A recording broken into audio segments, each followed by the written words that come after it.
Hey, folks, this is Lonzo, the Godfather of West Coast Hip Hop. We do this every Thursday, y'all. Shit, every Friday, y'all. Most Friday. We didn't do it last week, but most Fridays we do this. When Dre got time and I got time, but most time we got time. So anyway, folks, this Legendary Connects. Your boy Lonzo, the Godfather of West Coast Hip Hop. And on the line. That's right. On the East Coast, the doctor's in the house.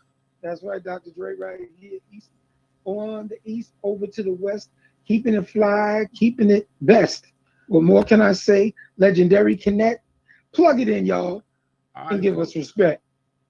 Chat room is here. Gary's Garage. Bring it up to the chat. My boy Derek Mallory is here. What's up, folks? I see y'all in the house already. That's a good thing. That's a real good thing. The numbers are creeping Present up. and accounted. So what? Present and accounted for. Okay. Hey, folks. That's the thing they say in school. All right, they still counting. Mm-hmm. We are live, folks. This is how we do it. No script, no makeup, no hair, no paycheck. Just some small deposits from YouTube from time to time. We are here waiting on Miss B to show up. In the meantime, Dre, what you got for me? The queen is approaching, and her plane will land shortly.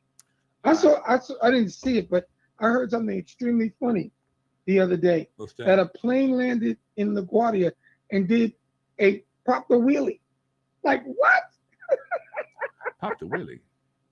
When the plane lands on all the wheels, the front nose of the plane popped up like it was doing a wheelie. And they're trying to figure it out. It was very funny. They probably scared the shit out of somebody. That's what I mean. It was scared the shit out of somebody, but supposedly it looked very funny. I know it was a bunch of tight assholes on that plane right there, boy. Woo, shit, you could probably sticking some cold on somebody's ass. You shit a diamond. Anyway, we are live. I see we are live, we live from the UK. What's up, Christopher Boyd? I don't know which one it is, but I'm gonna go with what it says on the screen. Boyd Christopher. That is the boy Christopher. Yeah, he's in the UK. Marlon Cozy in the house. What's up, Marlon? And Hosey Nation from Nashville, Tennessee is in the house. I feel like, my goodness. They must have been listening to something that I had done. I did something in Nashville during the week. Is it your babe? What you doing in Nashville, man? No, I was doing an interview and it must have spread through Nashville. What can I say? Okay, well shit, that's a good thing. It's a very, very good thing. I actually got a chance to talk to Willie Nelson briefly, which was very funny. Okay. Yeah, 90 years old. He's got his greatest hits coming out today. He's got a book that describes all the stuff he did in all his years of songwriting. So big up to Willie Nelson. I figure country western is pretty much like hip hop. We all are lamenting and crying about something. Okay. That's what it was. So, country western and hip. Big Tex, Chris Stacks, and Gary's Garage have all just joined in, folks. I gotta give all my early arrivals a shout out, because that's what we love, that we make it worth our while to sit and talk to some folks. Absolutely. I gotta tell you about incredible gifts. Are you ready? What the fuck is that? Did you hear about the gift that Ashanti gave Nelly for his 49th birthday, I believe, or 50th birthday? Okay. Well, I think it's the 49th birthday. Gave him a 62 Chevy Impala, and it was, I forgot the color blue it was. It was like one of them great color blues. Okay. That he gave up. So that's it. Go on, Ashanti. I guess we're just friends. I guess that's what happens when you marry a woman that got just as much money as you do. Well, no, they're not married. No, they're not married. I know they're not married, but that's a boyfriend, right? No, we're just friends. Okay, I need some better friends then. Shit. I was about to say that too. So you passing out 62 Chevys? Yeah, giving out 62 Chevy Impalas. So big shout out to my second ex-wife. She was incredible like that, but I didn't get a 62 Chevy Impala. You got served. That's what you got served, huh? It was called something else, not a sky blue Chevy Impala. But a great gift, showing a lot of love. And I wanted to start off with love this week. Because sometimes we may go dark, but we was going light and happy. So big up, shout out to that happy friends couple. Okay, I ain't mad at him. Shit. Okay. Also, since we rolling right along, and I mix it all together, so let people know that we are talking about all legendary connects. Rest in peace to Matthew Perry, who recently passed away at 54. Some of the original Friends from the TV show hit 10 seasons or 10 years of Friends, huge phenomenal hit, which was really a copy of Living Single with Queen Latifah, Kim Fields, and a host of great other people who have participated in that show. Just goes to show, we originated and somebody then duplicates it and they get 10 out of years. But Living Single got 5, and all you got to do is go to your Max and you can click on that and download those Living Single episodes. I know I got them, so you should get them too. Nigga, can you see him? Doesn't matter. I can hear him. God damn. I can hear. Why are you mad? Look, I watch Martin. I watch. You ain't watching shit. You not watching shit. You listening. Negro Damas. I just look. I'm sorry. I don't mean to clown. I had to check that one right there. You should clown me. That's funny. Okay. Listen, every time Kim Fields comes on the screen in Living Single, I walk up to the TV and I go, Tootie, hello, Tootie. So you ain't 100% blind. You just legally blind. You can see some shit, right? That's true, because sometimes I can't see it coming at me. But if it comes out and stands up and says hello, okay, you can see I'll give it an opportunity. Okay. Till I go through a doctor's search of cavities. Okay. There it is. You know, I never really was a Friends fan at all. Oh, neither am I. I couldn't tell you one storyline in Friends all my life. It was a great show, but it wasn't my kind of humor. Okay. It was Friends and Seinfeld, which I could never understand. I never got them. How you had two shows that were so hugely popular, and no black people, no Spanish people, no Asian people. No, they made fun of certain people. They made fun of the Puerto Rican Day Parade in Seinfeld. But in Friends, I was like, I used to call it the white friend show because there was never any black friends. Yeah, they that were that were on the west side of Manhattan, which, believe me, it was a heavily concentrated ethnic community of different people. So I'm not going to just say black folks. I'm saying all people of color. I never understood that. But when you watch Living Single, we are living single. They had everybody on that show. Beautiful thing. Yeah, it was. Go ahead. Yeah. No, it was. I love that show right there. That was my shit. I've always had a big crush on Kim Fields. I ain't gonna never lie. See, great legends think alike. And I still think she's a sexy grown ass woman right to this day. And she's doing a series with Mike Epps, and Wanda Sykes on Netflix. Check it out if you have an opportunity. I like that show too.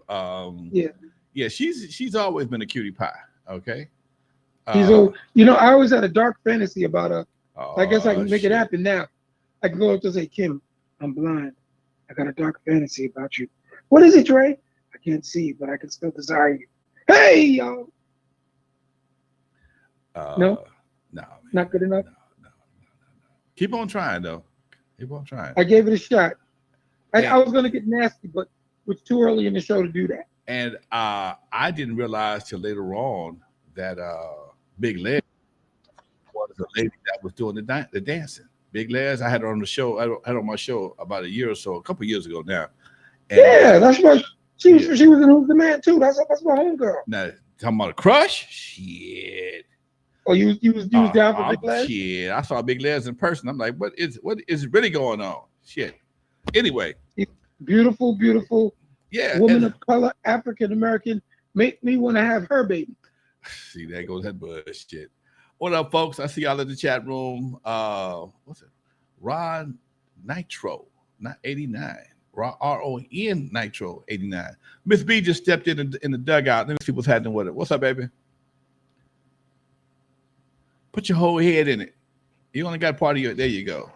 Come on, put your ears. On. Put all your head in it. Okay. Look at you. Know what I'm saying. Can you hear me? Yeah.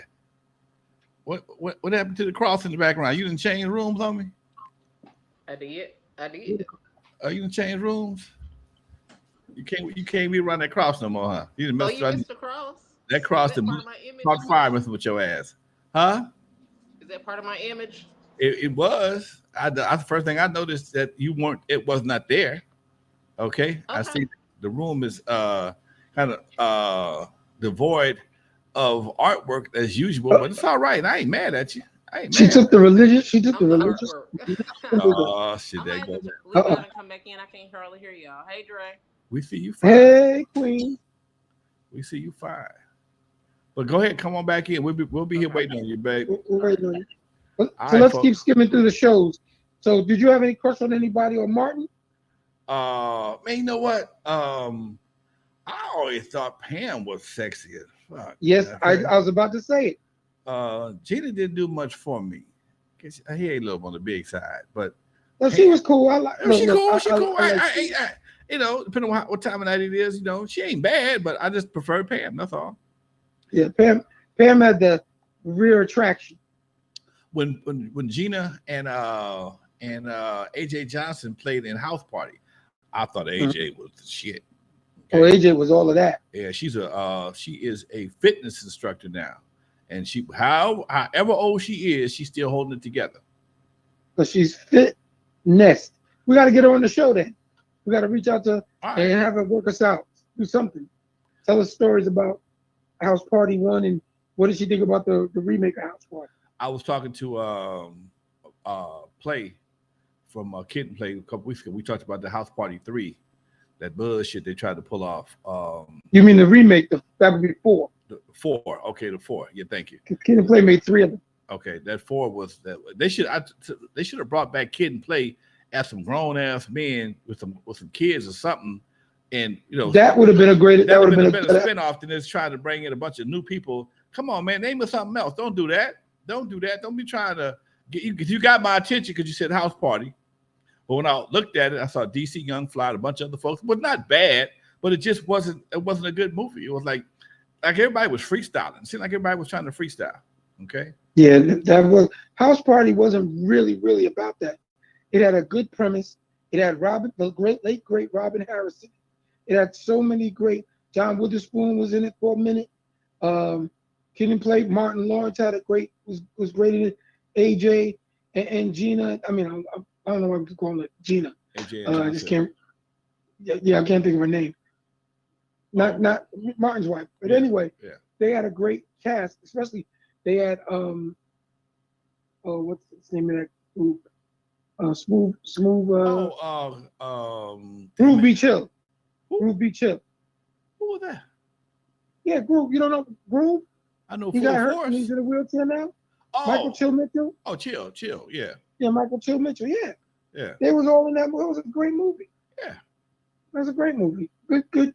Had good energy, and it goes to show you don't have to always, put it down and keep it super real. It's a simple story. He snuck out to go to a house party, got busted, and Robin Harris went to that butt at the end of the movie. Good movie. Right. Now you know what? Always all relatable. What was yeah, Full Force was in that movie too. What was really the real trip was, and I use these two movies as a comparison. When I was cracking in hip hop, it was all about the house party vibe. You had three gangsters in the whole movie. Shortly after that, I think the next year you dropped Boys in the Hood, and everybody except for 3 guys in the movie was gangsters. And the Streets did the same thing. The Streets did the exact same thing. 1 minute we was dancing in hard sole shoes and suits and jerry curls and silk shirts, and girls had their hair done. Had the hair done. Next thing you know, we was all wearing Jordans, ready to kill each other. And that's just amazing how that shit flipped over. And not a lot of people paid that too much attention. And the thing is that the 3 gangsters you're talking about were Full Force, Lou and his brothers, and they were more funny. They were bullies more than I would say gangsters. They just were being bullies because they wanted to get into the party too, and nobody wanted them in the party because they were too old. Number 1, and number 3, they were bullying everybody. So it was just but it was all lighthearted, fun. Nobody pulled out anything. Even the cops didn't pull out on anybody. They whooped their ass though. Yeah. They whooped Full Force. They didn't show you the ass whooping. They gave you indication that there was some Billy Club action jumping off, or some fisticuffs, because they was talking about how they got their ass whooped in the movie. But yeah, they didn't show you the ass whooping. They gave you let you know, hey, this shit is real. And that goes to show you right there that even in a so-called comedy movie, cops was whooping people's asses back then before Rodney King. It's a comedy movie, but some niggas got their ass whooped. Okay, there's always an ass whooping from cops to niggas. It always in some movie. Believe it or not. Also got to send a big shout out, rest in peace, to the one and only Richard Roundtree, the original John Shaft on screen, with 3 sequels: Shaft in Africa, Shaft's a Big Score, and Shaft being Shaft, and co-starring in Shaft with Samuel L. Jackson. Big up Mr. Richard Roundtree. Had the pleasure to meet him and had a nice conversation with him. Always one of my heroes. Always. What did he do before he became Shaft? He was a model. He would be equivalent to actually like the models that would be in he was an Ebony Fashion Fair model. Yeah. And he modeled what do you call it? Afro Sheen. Right. Yeah. And Gordon Parks saw him there and he said he looks the part of Shaft, and they taught him how to act. My partner I went to school with, he used to I grew up with in the neighborhood. He used to double for him in his movies. Mm-hmm. They looked a lot alike too. They was about the same size. He was a double. And he also was in the teleseries Roots, the original version. Yeah. He was Kizzy's love interest. Everybody was in Roots. Shit, I could have been in Roots. Everybody was in Roots. Mm-hmm. Everybody was in Roots. They called You were supposed to be in Roots. Everybody was in Roots. I don't think very many people, black actors at that time, missed a role in Roots. Because Roots was like a week long, right? It was like a week. It was 8 days long. Yeah. Because it started on a Sunday. It started on a Sunday. It ended on like a Monday. It was a big finale to it because it played every day. Because we used to have to write a report in school on each episode. And the reason it was so cool, because Lawrence Hilton Jacobs, that's right, Freddie Boom Boom Washington from Welcome Back, Kotter was in Roots. And you really want to play the game? Todd Different Strokes Bridges was in Roots too. Yeah, I remember that. Yep, he was with Boom Boom. Yeah, John, I Got Good Times on My Way. Amos was in Roots. You had a lot of good folks in Roots, man. Mad Sinclair, who was Eddie Murphy's mom and Coming to America. Yeah, the only one who wasn't in Roots, who should have been in Roots, but he was probably in a bigger movie called Star Wars, was Billy D. Williams? No, not Billy D. Williams. Samuel L. Jackson? Nope. Way too early for Samuel. James Earl, Darth Vader Jones. Oh, okay. He wasn't in Roots, and neither was Billy. Billy D couldn't have been in Roots. He was too pretty.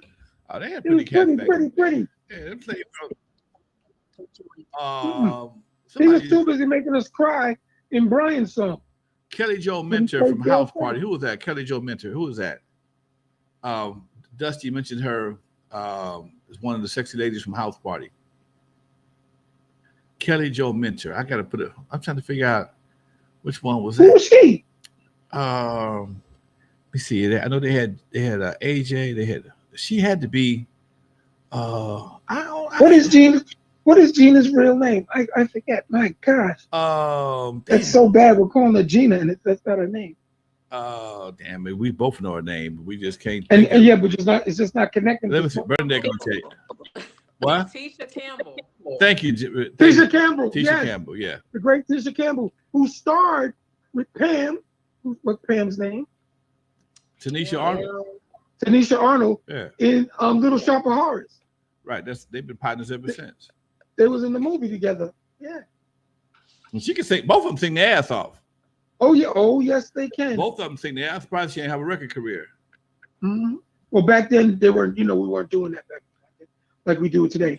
All you got to do is be at the Stop and Shop or the local fast food restaurant, start singing, and you get signed to anybody. Dusty said she was one in the car to argue with Play.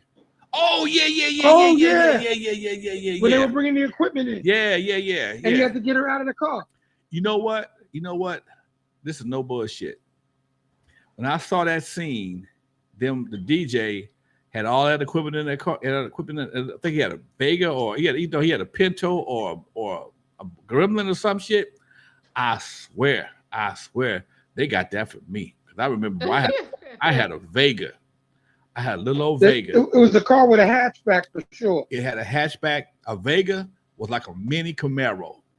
It was a 4-cylinder. Mine was a 5-speed. It had a hatchback in the back of it. You couldn't do shit back there, but put some groceries. That might have been it. But I would stuff that son of a bitch. I'd front the passenger seat down. I would put my last little bit of shit in the passenger seat, and couldn't nobody ride with me to a party. Nobody. Okay. Your famous last lines must have been, "I'll meet you there." Yeah. Okay. Because you ain't riding with me. Okay. Unless you ride on the hood as an ornament. But yeah, I saw that shit. I'm like, damn, I had flashbacks. I'm like, damn, I remember them days. Turntables, stack. It wasn't no coffins back then. You just stack your turntables up on top of the little plastic cases. I had a little, EM150 mixer, which was actually a band mixer. Two big fat ass speakers, and two or three crates of records. Dude, that shit, you be driving to the and you probably had the seat pulled forward. Come on, man. On the steering wheel like it was a girl. Come on. And trying to turn with your body. Come on. You turn. It was not the business. Thank God I only had to go like, a couple of miles from my house to do the gig. And boy, but I remember that shit brought back flashbacks all day long. I'll give you a quick, because this is the beautiful thing about being DJs back then. My mother had a Datsun 280ZX. Okay. Remember that car? Yep. With the hatch and the 2 seats. I had turntables, 4 cases of records. My man, the late great Ozzie Gibson, in the car, who was 6'2", who we put him in the hatchback and closed it on him. My man Rob in the front seat pushed all the way to the dashboard. Me pushed to the other dashboard, and 2 speakers behind us. And because we didn't have to bring an amp because it was in a club we were going to. And we packed that thing in a hand truck and drove to Manhattan from Westbury, Long Island, all the way to Manhattan on that. Wow. Buzzing. Zzz, zzz. When we popped out of there, people were like, all of y'all got in that car? Yep. Yeah, okay. That sounds like those are DJ stories that make you laugh. Now today, all you got to do is bring a laptop and your club in. There you go. Here's a DJ. I feel like Muhammad Ali sometime. I'm not bullshitting. All the work I put in as a DJ to get it shrunk down to a phone or a laptop, I really feel like I got cheated. Okay. No, you didn't. No, you didn't. Because as part of the Legendary Connects, when we go to shoot our documentary on the way it was to where we are now, it's going to be a good idea. Oh, did I speak that out my mouth? I'm sorry. Right now, as we speak, my back still out my back, my left side of my back, I pulled a muscle back in the 80s, and every once in a while, that son bitch will, if I do something the wrong way, that shit'll pop up, and I'm walking like Fred Sanford. Oh my God, that shit ain't no joking. Right now, I left the gym earlier today because I was doing some shit at the gym. I said, you know what? I feel it getting tight. Let me let it go, because I'll be humped over for the next 2 weeks. I want me to be at my own damn event. But yeah. Well, as Dr. Arnold Schwarzenegger, so what do you do in the gym there, Alonzo? What are you working out for? Oh, dude, I'm trying to fight off diabetes, motherfucker. Shit. That sounds very good. I see you, Alonzo, hopping from machine. What are you trying to do?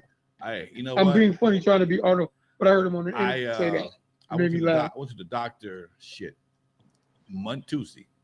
doctor Tuesday morning, and they gave me all the shit, the EKG, the blood work. I ain't got my blood work back yet, but the EKG is a part that the blood pressure, EKG is important for me. That's what niggas be popping off at. Niggas be thinking he got it going on. All of a sudden you find his ass with his mouth open, eyes bugged out, and or stroke. That's always been, my daddy died from a stroke. So that's always been something I've been afraid of. And that's why I work out, dude, because I don't mind eating, but I don't want eating to affect my life any more than it has to. I need to lose some weight, that's true, but that's why I try to burn them calories off as much as I possibly can. I walk every other day. I walk damn near every day. I do about 5 miles about 3-4 times a week, and I do another 5 miles with my boys on Sunday. So by myself, I do about 25 miles a week. And that's just for me. I put on my headphones and go strolling. Don't need no help. Don't need no company.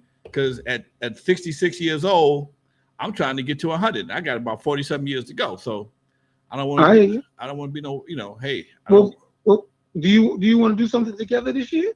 What you want to do? We could do something from a book that Dick Gregory wrote about ways to eat, lose weight, and he was 200 and I said he's 250 or 60 pounds before Thanksgiving, and he went on this diet where he basically a fast from Thanksgiving to January 5th or 15th. I gotta check it back in the book again.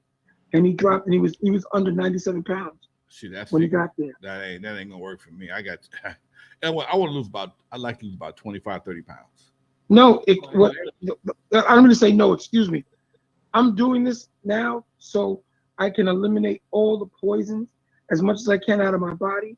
And then you go back, and the thing is, all you got to do is eat fruits and salads. No cooked food. I can do the salad. You don't need it. You could do it's fruits. You don't mix fruits and salads. You got fruits and salads. Like I have an orange or a green apple every day, and I do the salads. But I still eat some food. I have food around there. But I'm about to drop it off because Dick said you could do it. So we'll talk more about that. The late great. All right. The late great Dick Gregory. I know you have Audible, right? Yeah, I just downloaded Jada Pickett's book today. You can. I was thinking about getting that book, but I'm kind of on the side of Stephen A. Smith, who said no. Well, you know what? No, I didn't appreciate emasculating Will. Whatever, I'm not on either side of their marriage argument, but why do you have to take it and emasculate Will to make your point, and then say, "Oh no, it's okay. I was for him." Well, you know what? All right. Wait. I'm going to get the board. Let me ask you a question. Mm-hmm. If you have not heard her full side of the story, how can you make that decision? I heard her full side of the story. Where? I read it in her book. So you I didn't get the book? I didn't get her book. How you I read didn't the say book? I didn't get her book. How you read the book? Because I got people. Okay. I got people, man. Okay. I got people. I thought you wasn't gonna fuck with the book, but how you say you read the book? No. I said I wasn't going to purchase the book and support her that book. It was sent to me because someone wanted my opinion on it. I said I'm not getting it. They said, Dre, read it for me and let me know what you think. And I read it. And again, I hold no animosity towards her because it's not my job to judge her or to tell her who she should be or who she should not. But you judge her. You said you No, I did not. I said Stephen A. Smith, and I was quoting him, said that she purposely tried to emasculate Will Smith, and I agree with what he said. That's one of that ways I got the book. I said I can't say that because I didn't read the book. Negro, I'm sending you the book. Read it and get back to me. I read it and I was like, oh, okay. I just started the audio book. I downloaded it this morning to Jim, and I listened to Will's book. His book was 16 hours. I listened to all his book. I'm listening to her book. I'm in the first chapters right now. And one thing I already noticed from both of them book, okay? The first thing came out of his mouth in the first 15 minutes of his book was something that I've never heard another man say in my life. He said he always viewed himself as a coward, okay? Yes. Now, that being said, listen to her book, first 15 minutes, she's talking about hopping fences and selling dope and going to visit her boyfriend in a dangerous neighborhood. Okay, ooh. Guys walking up on her, working their junk in the car and not being afraid. Okay, so that right there is an indication of a serious mix match. Because when the man claims to be a coward, but the woman claims to be brave and bold and going places she shouldn't be going by herself as a young girl, 14 years old. That says a lot right there. Okay. No, but let's do something. Hold on. Excuse me for saying no. Let me finish and I'm gonna jump in. Can I finish? I just said you finish and let me jump in. All I'm saying is when you hear the woman at 14 years old, hopping the fence, walking across a rough part of town to go be with her then boyfriend. And he actually, you should be out telling her, you shouldn't be out this time. You shouldn't be over here this time of night. He's like, I'll be all right. So she got the heart or the stupidity, depending on what is a thin line between the two, to go over there and do what she gonna do and get back home in time for her mama to get home. But in the husband, 6'3", whatever he is, claiming to be a coward. Yeah, I got to hear the whole thing. Go ahead. May I please now? I said go ahead. Okay, simple and plain. When Will was claiming to be a coward, he was being a coward because what was happening to his mother by his father. That's why he claimed to be a coward. He didn't claim to be a coward because he was scared to do something, because he didn't live in that part of the city like that. He didn't claim heart like that because his father would have beat his ass. That's who he was afraid of, because he saw what his father did to his mother. And when he finally stood up to his father, as you get through his book, you realize it's the word coward, which we as men, especially African-American men from the street, the hood, however you want to lay it out, we don't know how to deal with our feelings and what happens to us as younger men, because everything from the time you can start almost breathing real good and standing on your feet, you're expected to act and be a certain way. But what Jada was doing at 14, you got to remember, at that year, at that time, 14 was like 20. It just was. So she wasn't, she had the greatest heart, or she was tough because she was around drug sales. Shoot. It's easier. The Will story is like, damn, Will, you wasn't around that? But when you go through his book and you find out he was in the midst of that when everything almost went wrong and he almost got taken away. Now, he was in the middle of that. I think you must have missed a couple of chapters, because he showed it was a couple of times in his book where he was confronted by some local cats and he ate cheese. He tried to joke his way through the shit because he couldn't. Yes, because he wasn't that type of dude. That's what I'm trying to say. When he opens his book and says he was a coward, he explained why. Now, I don't know about you. You're a big guy. You're tall. You may have gone straight up to your dad and said, you know what? I'm tall too. I'll take you out. My brother tried that. No. But I am going to say that he was not only afraid of his dad, he's talking about how his sister would fight for him in the streets. As a kid, his sister would take him for him. But he wasn't Will Smith 6 feet tall. He explains why. The dudes he was around were the real tough guys. So I got to give him credit for admitting and being honest to who he really is. He's not that. Will Smith now is tougher than Will Smith then, because he's been trained as a fighter, a boxer, actor, and all these other things. But he also has humility in who he is. And to me, that sense of humility and to be able to say I was a coward shows great strength. Didn't you fucking around and slap the shot at Chris Rock because he said something about your girl on national TV? Get the fuck out of here! Nope. Yes. Ain't gonna deal. I can't give you that one, Doc. Wait. I can't give you that one, Doc, because when you look, I was a skinny, scary ass kid myself. Okay, I was bullied in fucking elementary and parts of junior high school. At some point in time, my balls dropped and I became the motherfucker I became. Okay, once I learned a punch, and you only hitting as hard, you can't kill me with one punch. I learned to fight back. I was whooping bullies' asses. Okay, but that still ain't. Let me finish. That still ain't my character. Let me finish. That still ain't my character. I never use any of my fighting skills or my ability to fight as an aggressor. Okay, but if you fuck with me, you got a problem. Okay, and you defend yourself. I defended myself. I've never. My daddy told me something when I was a kid.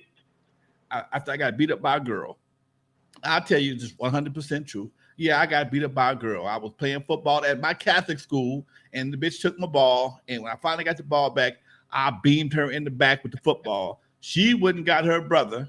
This nigga was crazy as hell. But half the school half the school over there. And before I left school that day, I'm like, I'm out of here. Y'all can take this goddamn salt and pepper pants and this white shirt and kiss my ass, okay? And the nun came, got me. It nothing like a good run to come back tomorrow for. The nuns came and got me, brought me back on campus, and she got me by my arm. And when she had me by my arm, homegirl ran up there and beat the shit out of my ass before I could even do anything. And I got suspended, not for fighting, but for leaving the school campus. I told my daddy what happened. He like, come on, we're going to the back. I'm not paying. At that time, it was like $30 a month for us to go to school. I'm not paying $30 a month for you to go to private school to get your ass whipped by no girls. He told me something that I never forgot. If you in a situation and it looks like they go all that old crossing the line, that Opie Taylor shit, cross the line, knock a stick off my shoulder. What your mom, all that old debating and shit. He said, if you in a situation where you're gonna fight, fuck it, set it off.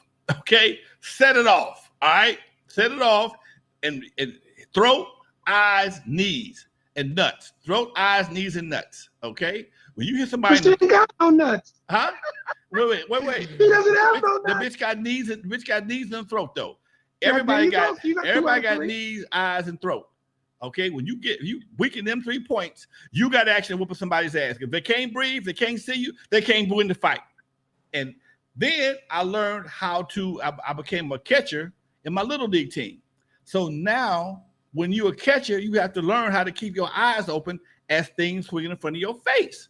We talked about this before. Yes, we did. And that's what made me able to whoop the average person. Not that I was no hell of a fighter. I just, when you got your eyes open, you're beating your ass. That's the first lesson you learn in martial arts. Keep your eyes open on your opponent. Most people didn't do that back then, and you just step out the way and beat his ass. So, but again, I've never been a bully. I never gangbang. I never. In fact, I would defend cats that got bullied. I hate bullies. I've been a bully. I know how. I've been bullied before. I know how it feels. Ladies and gentlemen, he did slip the word out that he was a bully. I don't know. No. I said I've been bullied before. Mm-hmm.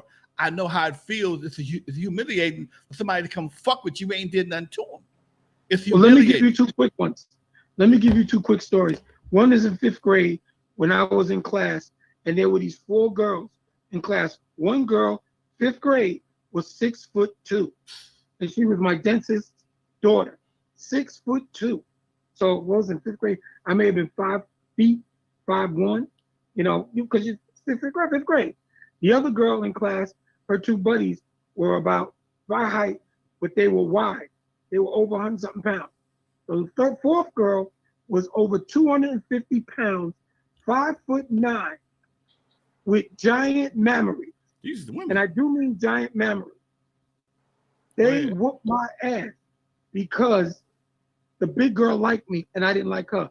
But I liked the other girl that was their friend, who was, thin. She had blondish hair and green eyes, and she had an extremely throaty voice for a 5th grader. You going for the same old Cinderella bitches. Go ahead. I got 5th grade, man. 5th grade. Come on, give me a break. Anyway, I went home and I was pissed, and my brother said, "Here, take this, and when they come out to jump you, click it." He gave me a switchblade. So he gave me a switchblade. So they went to jump me during the recess time, and I said, "Click," and they started to run. The big girl hit me in the head with a basketball. Then the principal, the teachers, they all jumped me, and my uncle was one of the custodians there and dragged me to the principal's office. And they say, "Where did you get this?" I said, "I'll never tell. I'll never tell." And my uncle said, "That's my switchblade." Oh shit! Oh my gosh! They called my mother and my father, and then it took like a day or 2 to work it out. And they only found out because they got all the girls together, and they were crying to their parents. They said, "Why did you beat up on him?" And the big girl said, "Because I love him." Oh. They were like, wow. "What?" Wow. See, and Dre, we found a picture of you getting smacked at the kiddie pool too. Yes, that's my thing. I always choose the wrong girl, and the other one tries to beat me up, and I didn't get it. The last thing. So this is in 5th grade also. When I first started playing trumpet, Lonzo can probably appreciate this. So I used to carry my book bag to school and my trumpet to school. And I was a comedian. I was telling jokes because I like to tell jokes. I like to do Cosby. So I was able to snap on you. I picked on 3 of the toughest bullies in the school time, 5th graders and 6th graders. And they followed me home from the bus and went to jump me. And my mother said, if they beat you, when you get back here, I'ma beat you. Mama I said, don't hear about yo, people beat. Mama wasn't playing. I threw my book bag down and whooped their ass with my trumpet Wow. because I was scared of my mother. I wasn't scared of them. I was scared of my mother. And years later, we all met up and we laughed about that. We said, yeah, you know, you always was snapping on us and it wasn't funny. And I said, what's funny? Everybody laughed. Yeah, but you know, I was in special class, Dre, and that was, that wasn't cool. I said, but I was just being me. And we all kind of laughed about it. But the bottom line is, Alonzo would say, when you get pushed against that wall, most of our parents used to say, if they whoop your ass, you damn sure better whoop their ass back. Or I'm gonna get you. I'm sitting here looking at the chat room. We got a few horn dogs in the chat room. Marley got a crush on Spinderella. Spinderella fine. I got to give it to her. Spinderella. Which Spinderella? The first They one. said it in the chat, yeah. The one The that first was Spinderella? the first one, the one they keep firing. They won't let her be a part of the deal. Yeah. Yeah, she fine. She fine for real. Okay. I don't know why. I don't know what happened with them and they business affairs, but I can give you allegedly, it was based on, because remember when Salt and Pepper wasn't really their group, it was Herbie's group. Okay. And Herbie was going with Salt, and Pepper was Salt's best friend, and they found Spinderella and gave her the name Spinderella, and then she started demanding equal pay to the ones rapping on the thing, and they're like, nah, you just play the records. That's all I need you to do. Play records. We have to teach you to DJ. Well, but that's allegedly, those are stories I heard. got a question. I got a question. Was Jam Master Jay equal partner of Run DMC? He became an equal That's all she asked for. After that's King of all Rock. She was asking for. That's all she was asking for. No, it was different then. Why? Now, I'm going to tell you. Go ahead. My history. When we signed the Def Jam, T-Money and I, we couldn't sign Easy G Rockwell because they wouldn't sign DJs. Because what would happen is, the moment you signed a DJ and they thought there was a part of the group, they would argue and get rid of him. Then he'd come back, but I'm part of the group. I'm on the signal. No. DJs come and go. They never signed DJs. Jay got signed because Jay started putting in effort in the records. Because remember, Suck MCs, it was Dave cut the record down to the bone. And now they got me rocking on the microphone. As a DVD? Larry put me inside the Cadillac because it was Curtis Blow. Run was son of Curtis Blow. He was his DJ. Jay came in afterward when Davey D wanted to leave because Davey D was a part of Orange Crush because Davey D was a producer. He was a bass player, lead guitar player. He made music. But when they brought Jay aboard, they wanted to straighten up their look. Because in the beginning they used to wear plaid suit jackets and crazy stuff. Jay came in and said, nah, this got to go. And that's when they put the fedoras on, and then they put on their Adidas suits. Okay. But in the beginning, Jay was on Couldn't Wait to See Jam Master Jamming. That was, my memory's a little shot. That was in the second album, not the first. But they didn't start praising Jay till the Run DMC first album became a huge hit. Okay. Because then Jay was there all the time. He was there from day one. He was there with Eve After Dark. He was there. That's when I first met him at Eve After Dark. When yeah, but when they did Suck MCs, and it's like that, he was filling in for Davey. Davey was doing it. Yeah. Okay. He was filling in. Then Jay took over. Okay. Because Davey came out with Curtis. He became Curtis's DJ. But remember, Curtis Blow, Davey D, Allison Williams, Russell Simmons, Larry Smith were part of a group called Orange Crush. That's why when you listen to Sucker MCs, that's Action by Orange Crush. I want action. There's a lady on the move. I need action. That's what the beat goes. To do that. That's Sucker MC. Okay. And all you gotta do is listen to the words of Sucker MCs. They cut the record I learned down something today. Thank you, Dr. Dre. Yeah. And now they got me rocking on the microphone. Who Larry put me inside the Cadillac. The sucker drove off and we never came back. Who was AJ? Who was AJ from AJ Scratch? AJ Scratch was Curtis's DJ after Run left. Oh, because remember Joey Run from Run DMC was Russell's younger brother. Right. He was like 15 when he was doing it. And he snuck out to do a lot of stuff, but Russell still wouldn't let him go and do all the things he was doing. So when they saw he was DJ just because he wanted to get on, it was Curtis Blow that let him get on and called him the son of Curtis Blow. Okay. But the original group that started everything was Orange Crush.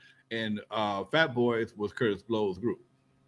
No, Fat Boys was the group that won the Tin Pan Apple contest in Radio City Music Hall. I thought Curtis Blow produced them, though. He did because, okay, now you want a history lesson. Charles Stetler ran the Fresh Festival. Okay. He was the one who put it together. When the Fat Boys won it, they were the Disco 3. When they won it, they signed management to Charles. And then Curtis produced, because they kept trying to make records, trying to do something. It wasn't good. They won the contest because it was basically, there were 3 big kids and the human beatbox, was the gimmick. It worked, but they couldn't make a record.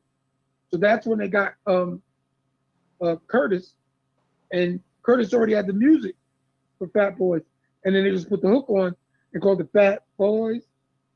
The Fat Boys song. Boy, that shit was dope as fuck. That shit was dope as a motherfucker. But that's what makes life kind of fucked up.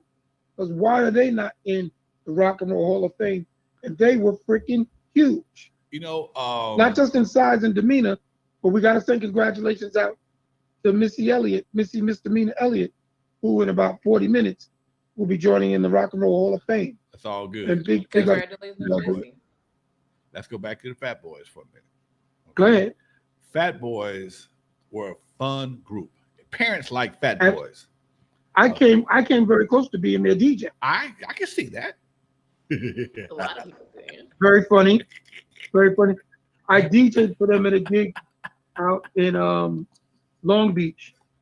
And was it the one that the big fight broke out at? No, not that one. We hired them to perform when they were doing side gigs and not telling their manager they were making extra side money. And they were like, yo, you're good, man. We need to talk to our manager, see if we can get you to be our DJ. I still play Fat Boys to this day, man. When Fat Boys are back. Fat Boys. That shit used to rock the fuck out of Eve After Dark, man. And do those. Killer. Man, come on, dude. One thing I liked about early hip hop, I liked it because they had a real funky R&B feel to it. Houdini, 5 Minutes of Funk, man. Once again, man, that was Larry, right? Larry Smith. Yeah. Larry Smith did 5 Minutes of Funk. That shit was, Freaks Come Out at Night. Friends. Friends, how many of us? He did the first 3 Houdini albums. Man, that shit. Larry Smith was the truth. Them cats don't get enough. They don't get enough goddamn. They also don't get the credit they deserve. Right, because Houdini, I liked Houdini, and this is just Lonzo, nothing to do with it. Although they was hip hop, they still kept their own identity. I mean, Jaleel wore them, rest in peace, wore them big ass bolero hats and shorts. They could be in there with some shorts and a bolero hat. Okay. And he got all the women. Okay. One day I'll tell you a story about Raising Hell and me sleeping in the back of the Houdini bus. Oh. Look at Burn there. Yes, sir. Houdini bus. It's Dre. Dre is a sneaky kind of freak. So Dre's story. Me, Grandmaster D, my buddy, I love him. Jalil, all of them. That we were so cool. Jalil had something going on with him. He had a health issue for a while, didn't he? Yes, he did. Okay. But he got over it. He got over it good. Yeah, he was good. Jam Master Jay was a chess guy. He and I used to play chess all the time. No shit. Nice. Yes, indeed. Jay was the first person who taught me to play with the clock. Mm. And he could play. He could play. I rock 3 different freaks after every show. Cause I'm a hoe. Man, we love that shit. That shit. Come on, man. We love that shit. That right there was reality rap. Cause I told you so. That was reality rap.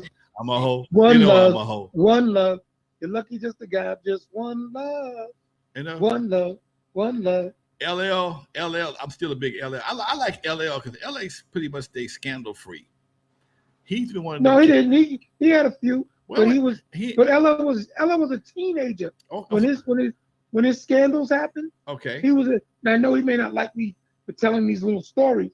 Okay, why are you telling everybody that? Because everybody knew. What are you talking about? But then you make it real. Dude, it was you were 16. Okay. Nobody's holding you to that. What scandals? What scandals did LL have? I can't tell you because he'd be mad at me.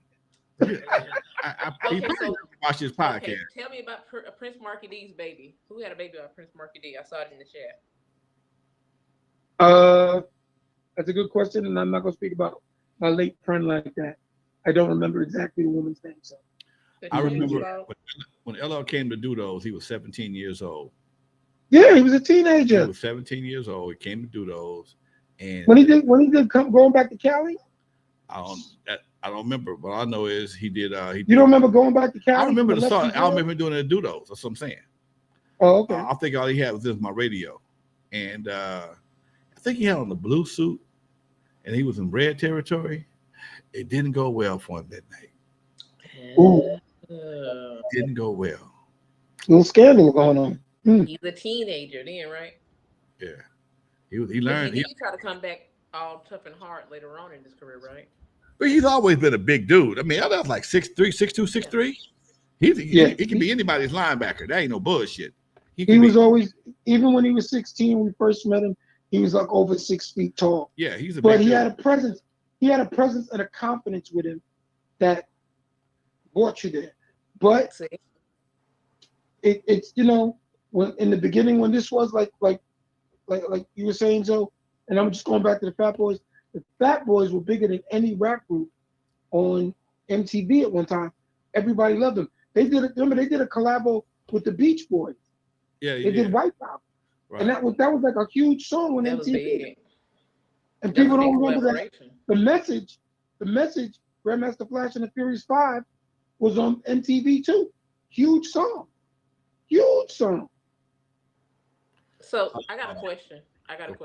So LL didn't have to prove his masculinity. The Fat Boys did not. But then we go back to the coward that Will Smith was. That are these the compartments that hip hop put these guys in? So like no. No. When Will came out, Will was DJ Jazzy Jeff and the Fresh Prince. He was saying girls of the world ain't nothing but trouble.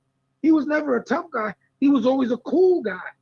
But when the parents just understand, everybody, he became beyond over crossover. And then they made that video. He was never the tough guy. That's not who he was. He wasn't LL. He was the Fresh Prince of Bel-Air. That was never his stage persona. No. But wait. Let me finish. That was never he always had a I met Will Smith back in the day. He was always a fun-loving dude. And when you have a persona like that, people automatically assume that you're soft. Mm-hmm. Okay. Right.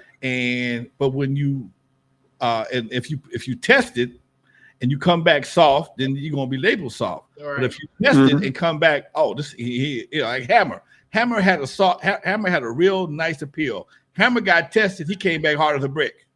Okay. Right. But he was a Holy Ghost rhymer. But that's all right. That's all right. If you fuck with him, you're gonna meet the Holy Ghost personally. Okay. Yeah. Hammer has it. Ask Fat Joe.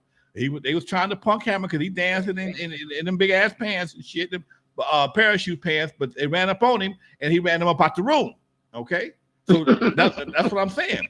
Just because you a nice guy don't mean you a buster. It just means that you know how to smile and enjoy life. But if you push this button, you're gonna get this motherfucking reward. You play stupid games, you're gonna get a stupid ass reward. Simple as that. Do you want me to tell you my first original concept story in California, in Los Angeles. Go for it. You got 5 minutes. When we were told, don't go out there wearing red and blue because those are gang signs, Dre and them. Y'all need to cool. I said, yo, I ain't fuck all that. We original concept. We do one. I came out there wearing all red on purpose, and then changed my clothes to all blue. Then I got checked by somebody's like, yo, man, you shouldn't be doing that.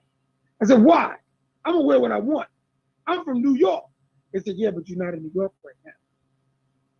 And I paused and I thought about it. My dudes looked at me and said, Dre, put that other shit on.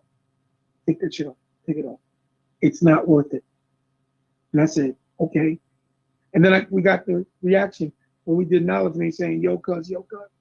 And I said, that was smart. We just all put it on all black and went neutral. But I went there trying to say, I'm a tough guy. I know. I said, but you ain't home. You don't have any weapons. You don't even have a butter knife from the restaurant. My advice to you is when in Rome, do like the Romans. Take off that shit and leave it in your hotel room. So sometimes that's what I say with Will. I can't call him being a super tough guy when he was younger.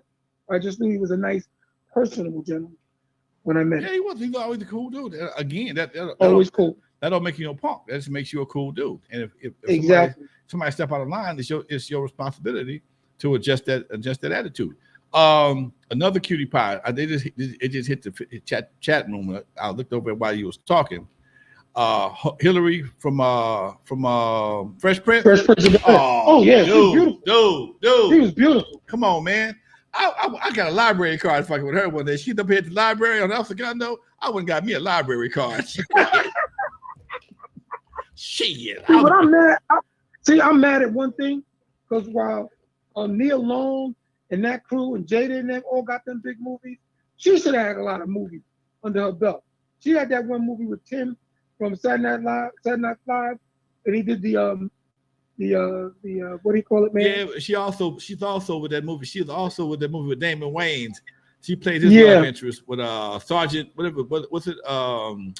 With Homeboy that went crazy. Look, Major Payne. Major Payne. Thank you. Major Payne. Yeah. Major Payne. Yeah. She should have got some decent roles because she was a good actress. And I met her when we did the Fresh Prince, and she was all, oh, Dr. Dre, I love you and that. Oh, thank you. And I said, she kissed me, and she was like, ah, Hillary kissed you in the cheek. He was fine. He was fine. He was fine. Can't lie. She came to LA one time, man. Like I said, she's at the library around the corner from my house. I heard that she was gonna be there. She had to have a library card. And I'm shit. Sign me up. I'm back here to renew my library. Sign me the fuck up, okay? It was a campaign that you had to get a card or what? It was part of the deal. You had to have it. That was how you got in. That was your ticket for admission, librage card. Okay, cool. They free anyway. Shit. Lonzo. That's a good story. Give me a library card. I'm there. Shit. So as we grow Legendary Connects, we are going to find Hillary Banks and get her on the new Legendary Connect show. She was fine. She's fine. Now, Miami 808 says one of the hottest girls that nobody talks about is the girl in the movie Cooley High from the 70s. Yes. Which girl? Well, she was. I think she was the light-skinned girl that got caught fucking Glenn Turman. If I'm mistaken, that's what you're talking about. I'm thinking that's the only girl I can think of. Is he talking about? It's only one main girl in the movie. There was two. Tisha Campbell and there was two of them. In Cooley High, she was. In Cooley High. Cooley High. You know Cooley High. Tisha Campbell was a baby. She couldn't have been in that movie. I got it wrong. I was thinking of School Days. Yeah. No. I know you're talking about. You're talking about. Oh, come on, Brenda. Yeah. Brenda, right? Brenda. Now I saw she was fine back in the day. Shit happened though. Time. Groceries got her. Groceries got her. I saw. They had a Cooley High thing on Facebook. It was a reunion. No. I'm telling you, groceries got her. Groceries got her. Groceries got her. She got victimized by groceries. Huh? She became a big one? She's a big one. Okay. You went from a slim one to a big one? They got a picture of her, Glenn Turman, and Lawrence Hilton Jacobs together. And she looked like their mama. Oh, Don't tell me that. Yeah, man. How many times when you got the video for the first time did you rewind that scene when she goes in the room with Clint Turner? Come on, man. And he goes, wait till I tell Coach Cheese. Yeah. I won the bet.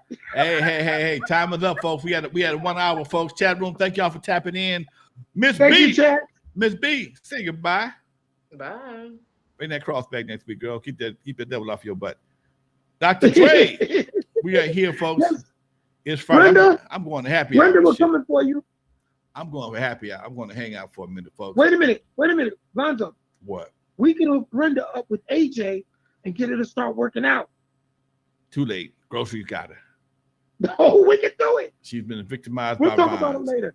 Thank you, Lonzo. All right, folks. Thank you, Queen. This is Lonzo, the Godfather, West Coast Hip Hop. Me and Dr. Dre and Miss B do this every Friday, y'all. Legendary Connects, boy. East Coast, West Coast connection. Miss B in the middle down in Mississippi with her feet in that red clay with no cross in the background. In the meantime, I'll see y'all Tuesday with my man Dusty Vision. Much love. Y'all have a great weekend. We out of here, y'all. Peace.